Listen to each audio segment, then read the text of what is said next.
2029 ஜனாதிபதி தேர்தலில் அதிகாரத்தை கைப்பற்றுவோம் என்பதாக முட்டுக்கட்சி தெரிவித்திருக்கின்ற தகவல்கள் பிரதானமான செய்திகளாக வெளிப்படுத்தப்பட்டிருப்பதை நாங்கள் காணக்கூடியதாக இருக்கிறது. இன்றைய தினம் தினக்குரல் பத்திரிகையிலும் அந்த செய்தி வெளியாக இருக்கிறது. வீரகேசரி பத்திரிகையுடைய உட்பக்கத்திலும் அது குறித்த தகவல் ஒன்று பிரதானமான செய்தியாக வெளிப்படுத்தப்பட்டிருப்பதை நாங்கள் காணலாம். எனவே அந்த விடயம் குறித்து நாங்கள் இப்பொழுது அவதானம் செலுத்தக்கூடியதாக இருக்கும். அந்த கட்சியினுடைய செயலாளர் சாகல இந்த விடயத்தினை வெளிப்படுத்தி பேசியிருப்பதை பிரதானமாக பத்திரிகைகள் தந்திருக்கின்றன. 2018 ஆண்டு பெரும் வெற்றி பெற்றதை போன்று நடைபெறவுள்ள உள்ளூராட்சி சபைகளுக்கான தேர்தலில் அமோக வெற்றி பெறுவோம். அதனைத் தொடர்ந்து 2029 ஆண்டு ஜனாதிபதி தேர்தலில் ஆட்சி அதிகாரத்தை கைப்பற்றுவோம் என ஸ்ரீலங்கா பொதுஜன பெரமுனுடைய பொதுச் செயலாளர் சாகர காரியவசம் தெரிவித்திருக்கின்றார். ஸ்ரீலங்கா பொதுஜன பெரமுனுடைய காரியாலயத்தில் நேற்று வியாழக்கிழமை இடம்பெற்ற தொகுதி அமைப்பாளர்களுடனான சந்திப்பின் பின்னர் ஊடகங்களுக்கு கருத்து தெரிவிக்கின்ற பொழுதே அவர் இந்த விடயத்தினை சுட்டிக்காட்டியிருக்கிறார். எனவே நாடளாவிய ரீதியில் உள்ளூராட்சி சபைகளுக்கான தேர்தலில் களமிறங்குகிறோம், சிறந்தவர்களை வேட்பாளர்களாக களமிறக்குவோம், வேட்புமனு தாக்கலின் பின்னர்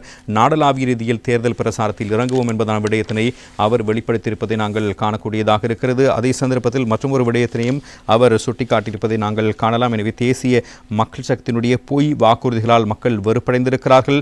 இடம்பெற்று முடிந்த ஜனாதிபதி தேர்தலிலும் பொது தேர்தலிலும் மக்கள் ஏமாற்றப்பட்டார்கள். தேசிய மக்கள் சக்தி மக்களை தவறாக வழிநடத்தியது. இதற்கு மக்கள் தகுந்த பாடம் புகட்டுவார்கள். எனவே நடைபெற இருக்கிற உள்ளாட்சி சபைகளுக்கான தேர்தலில் அரசாங்கம் நிச்சயமாக பின்னடைவை எதிர்கொள்ளும். கொழும்பு உட்பட முக்கிய பிரதேச சபைகளை நாங்கள் கைப்பற்றுவோம்.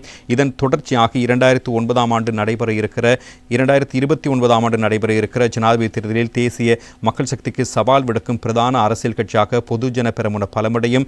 அடுத்த ஜனாதிபதி தேர்தலில் ஊடாக மீண்டும் ஆட்சியை கைப்பற்றுவோம் என்பதான விடயத்தினையே அவர் வெளிப்படுத்தி பேசியிருப்பதையும் நாங்கள் இன்றைய தினம் பத்திரிகைகளின் வாயிலாக காணக்கூடியதாக இருக்கிறது.